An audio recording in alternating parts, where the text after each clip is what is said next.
हरि ओम। हम लोग श्री रामचरितमानस तुलसीकृत रामचरितमानस अर्थात जो रामायण है, तुलसी की जो रामायण है, उसकी उसमें उसके बारे में कुछ चर्चा कर रहे हैं। और अभी बिल्कुल आरंभिक ये पक्ष है। पहले मंगलाचरण हुआ, फिर गुरु वंदना हुई, फिर गुरु वंदना हुई, फिर संत वंदना हुई। अब तुलसी जो है, देखिए जरा अब किसकी वंदना करते हैं। कहते हैं खल वंदना। खल शब्द जो है आजकल संभवतः कुछ जगहों पर, कुछ क्षेत्रों में भले ही प्रयोग किया जाता हो, पर अधिकांश हिंदी में अब खल शब्द का प्रयोग बहुत नहीं किया जाता है। खल कहते हैं दुष्ट व्यक्ति को, जो दुर्जन व्यक्ति होता है, जो जो कुछ लोग होते हैं ना, जो गड़बड़ करते रहते हैं हमेशा। तो तुलसीदास जी कहते हैं कि मैं खल लोगों की वंदना करता हूँ। कैसे कहते हैं? कहते हैं बहुर बंदी खल गनगत सतिबाए, जय बिनु काज दाहिने उबाए। बताइए। कहते हैं मैं जो है सच्चे भाव से दुष्टों को प्रणाम करता हूँ, जो बिना ही प्रयोजन, बिनु काज, बिना प्रयोजन, बिना ही प्रयोजन। देखिए दूसरी दूसरी पंक्ति में यहाँ कहा ना, जे बिनु काज। तो जो बिना ही प्रयोजन दाहिने बाएं, मतलब दाएं बाएं, मतलब इधर उधर जो भी दिखता है सबके प्रति उल्टा सीधा काम करते हैं, गलत काम करते हैं, प्रतिकूल आचरण करते हैं। पर हित हानि लाभ जिनके रे, दूसरे की पर हित हानि, दूसरे के हित की हानि हो, लाभ जिनके रे, मतलब जिनका लाभ जो है दूसरे के हित की हानि में है।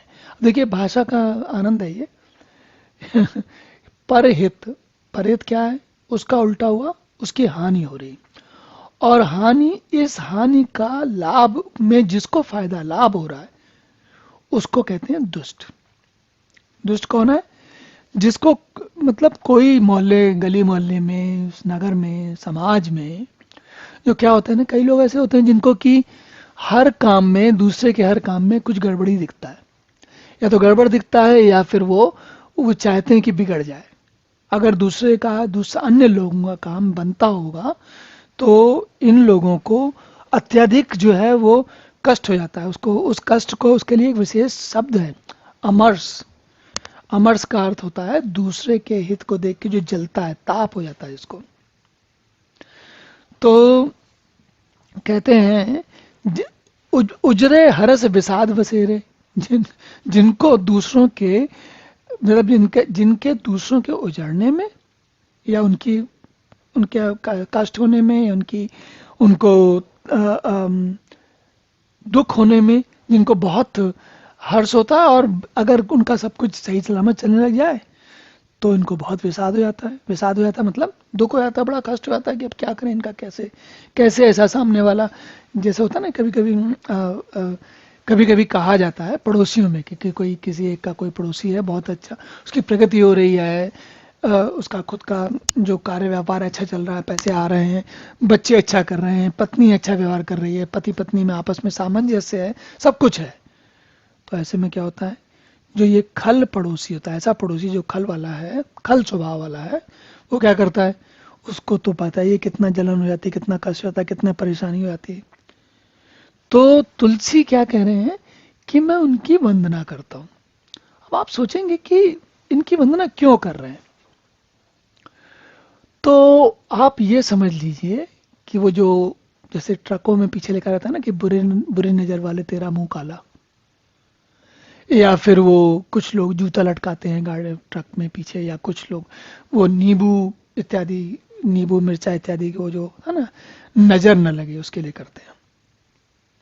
तो तुलसी चाह रहे हैं कि जो वो लिखने वाले हैं ग्रंथ, जो बात करने वाले हैं, राम कथा लिखने वाले हैं, जिस राम कथा का आनंद वे स्वयं लेने वाले हैं और दूसरों के लिए उसका कारण बनने वाले हैं, उस कार्य में विघ्न ना पड़े। जब विघ्न ना पड़े तो क्या करेंगे? जैसे होता है ना कि कभी कभी कोई बड़ा, कहीं कोई बड़ा, बहुत बड़ा आयोजन होने वाला है, बहुत लाखों लोग, हजारों लाखों लोग इकट्ठे करने वाले होते हैं।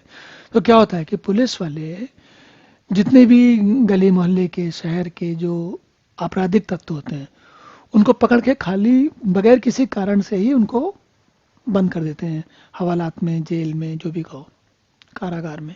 और हमेशा के लिए नहीं, एक दिन के लिए, 2 दिन के, जब तक ये प्रोग्राम चले। ऐसा क्यों करते हैं वो? क्योंकि उनको मालूम है ये कुछ ना कुछ गड़बड़ करेंगे।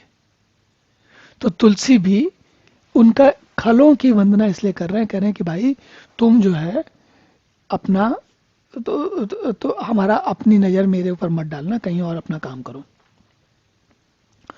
और आप देखिए उसके बाद, हरिहर जस राकेश राव से, हरिहर, पुनः एक बार देखिए हरिहर आया। हरि मतलब विष्णु और हर मतलब भगवान शंकर। कहते हैं देखिए, जो जस राकेश राव से, जैसे लगता है जिनको हरि और हर यानी कि विष्णु और भगवान विष्णु या भगवान शंकर की जहाँ पूजा हो रही हो, वहाँ राहु की तरह, ये जैसे राहु चंद्रमा को कृष्ण पहुंच जाता है, ऐसे ये वहाँ पर अच्छे काम में टांग अड़ाने पहुंच जाते हैं। पर अकाज बट सहस बाहु से, देखिए कितनी बढ़िया उपमा दी है। सहस बाहु, सहस बाहु जिसको कह रहे हैं सहस्त्र बाहु। सहस्त्र बाहु, ये वही सहस्त्र बाहु हैं जिनको जिन्हों ये भी बड़े दुष्ट स्वभाव के राजा हुए, और ये भगवान राम के होने से पहले जब भगवान परशुराम हुए हैं तो उनके समय में हुए थे। और जब कहते हैं ना कि परशुराम ने 21 बार पृथ्वी धरती क्षत्रियों से खाली कर दी थी, सारे क्षत्रियों को समाप्त कर दिया, सारे राजा जितने भी जो लड़ सकने योग्य होते थे सबको मार दिया था। तो उनमें से उस समय में सबसे प्रबल जो राजा था वो सहस्त्रबाहु था, और परशुराम ने सहस्त्रबाहु का ही वध किया था। और इसका इनके बारे में भी चर्चा आती है, तुलसी रामायण रामचरितमानस में भी हम देखेंगे सहस्त्रबाहु की चर्चा आएगी। पर सहस्त्रबाहु इसलिए कहते हैं क्योंकि उनकी भुजाएं जो है, उनके हाथ जो है, जैसे कहते हैं ना कि कुछ लोग ऐसे होते हैं उनके हाथ हर जगह लगे होते हैं, तो सहस्त्रबाहु के काम, हाथ हर दुष्ट कार्य में लगे रहते थे। तो ये कह रहे हैं तुलसी कि दूसरों की बुराई में सहस्त्रबाहु के समान वीर हैं। देखिए, पर अकाज, दूसरे के काम बिगाड़ने के लिए भट सहस बाहु से। भट मतलब जो बहुत जोर से चिपका रहता है। भट शब्द का एक और भी बात होती है, जैसे भट या भट उन लोगों के लिए भी आता रहा है शब्द जो किसी विद्या की प्राप्ति के लिए बहुत लगे रहते हैं। तो ये संस्कृत साहित्य में भट नाम बहुत सुनने को मिलते हैं, भट्ट। और भट्ट जो होते हैं वो हम कहते हैं ना कि जो बार बार गाते हैं, कहते भी हैं। तो शब्दों का मनोरंजन देखिए, कैसे कैसे शब्द निकलते हैं और कैसे कैसे उनका आनंद आता है। तो कहते हैं, जे पर दोष लखें सह साखी, पर हित घृत जिनके मन माखी। अरे तो कहते हैं, जो दूसरे के दोषों को हजार आंखों से, दोष लखें सह साखी, जो दूसरे के दोषों को हजारों आंखों से देखते हैं, सहस आंखी, सहस आंखी मतलब सहस आंखी। और दोष लखें मतलब लखना मतलब देखना। तो दोष तो हम जानते हैं, दोष मतलब कोई समस्या, कोई गड़बड़। तो दूसरे के दोषों को हजारों आंखों से देखते हैं, और दूसरों के पर हित घृत जिनके मन माखी, जो दूसरे के हित रूपी घी के लिए जिनका मन मक्खी के समान है, अर्थात मक्खी घी में घिर कर उसे खराब कर देती है। तो देखिए तुलसी भाषा का इतना सुंदर प्रयोग करते हैं कि आनंद आ जाता है। तो कहते हैं, पर हित घृत जिनके मन माखी, जिनके जो घी में, या जैसे हम कहते हैं दूध में मक्खी पड़ गई, या दही में मक्खी पड़ गई, या घी में मक्खी पड़ गई, तो पर हित घृत जिनके मन माखी। फिर कहते हैं, देखिए, तेज कृषानु रोष महिषेशा, अग अवगुण धन धनी धनेशा। कहते हैं, जो दूसरों को जलाने वाले ताप में अग्नि और क्रोध में यमराज के समान है, और पाप और अवगुण रूप इतने अधिक हैं कि कुबेर जिसके पास जितना धन है, ऐसे ही इनके पास पाप और अवगुण है, जिनकी बढ़ती सभी के हित का नाश करने के लिए पुच्छलता केतु के समान है। तो जो लोग ज्यादा बढ़ेंगे, अगर ऐसे लोग बढ़ेंगे तो सबके हित का नाश होगा। और अब आप ये भी सोचिए एक प्रकार से कि ये समय वो है कि जब मुगल जो आतताई थे वो अपने पैर जमा रहे थे, 1520 में बाबर आया था, उसके बाद हुमायूं, और हुमायूं और उसके बाद फिर अकबर। तो क्या है, ये समय भी ऐसा है कि जब तुलसी क्या कह रहे हैं उसका वो इतिहास भी कुछ आपको समझाता है कि वो स्थिति कैसी रही होगी। और अब आगे कहते हैं उदय कुंभकर्ण सम, तो कहते हैं उदय केत समहित सभी के, कुंभकर्ण सम सोवत नीके। कह रहे हैं ये लोग तो, ऐसे लोग तो अगर कुंभकर्ण की तरह सोते रहें तभी अच्छा है, अगर जग जाएंगे तो बहुत सारे उत्पात करेंगे। फिर कहते हैं पुण्य प्रणवों पृथ्वीराज समाना, पर अग सुनई सहस दस काना। कह रहे हैं जिन्होंने, उनको राजा प्रथु, जिन्होंने भगवान का यश सुनने के लिए 10,000 कान पाने थे, तो मैं ये इनको इनको प्रणाम करता हूँ, क्योंकि ये 10,000 कानों से दूसरों के पापों को सुनते हैं। मतलब पाप ही गुनते हैं, पाप ही सुनते हैं, पाप ही धुनते हैं, पाप ही इनके मन में हर जगह छाया हुआ है। फिर इंद्र के समान इनकी विनय करता हूँ, जिनको सुरा, सुरा हम जानते हैं शराब के लिए कह रहे हैं, मदिरा के लिए कह रहे हैं, नीकी और हितकारी अच्छी लगती है, तो कहते हैं वो पिए और मस्त रहें, बस हम लोग अच्छे लोग हैं, काम में विघ्न न डालें। तो ये विघ्न निवारण का काम चल रहा है। खल वंदना इसलिए कह रहे हैं कि विघ्न निवारण हो सके। बचन वज्र ये ही सदा प्यारा, सहस नयन पर दोष निहारा। कहते हैं जिनको कठोर रूपी वचन रूपी वज्र सदा प्यारा है, पता नहीं जब कहेंगे तब कुछ किसी दूसरे के लिए कुछ गलत कहेंगे, कुछ बुरा कहेंगे, कुछ कटु कहेंगे, कुछ ऐसा कहेंगे कि आदमी कट के रह जाए। तो ऐसे लोग उनको, उनकी वंदना कर रहे हैं। क्यों कह रहे हैं?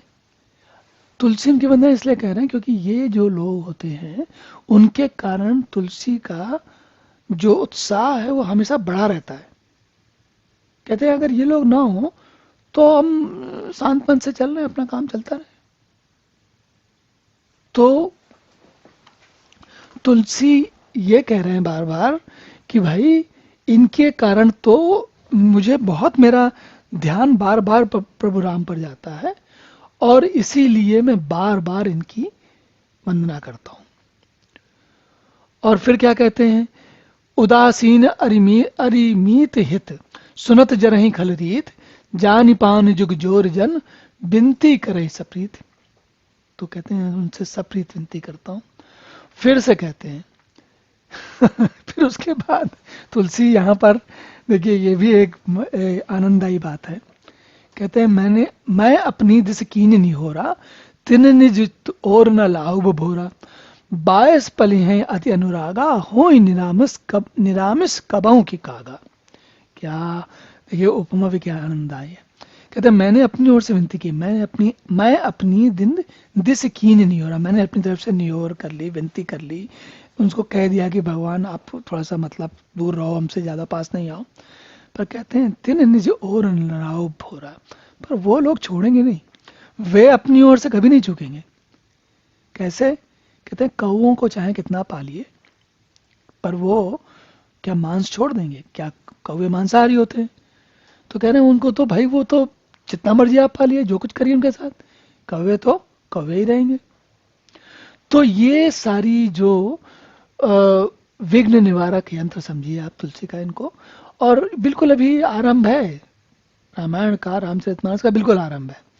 चलिए अब अगले सत्र में पुनः देखते हैं कि तुलसी क्या कहते हैं।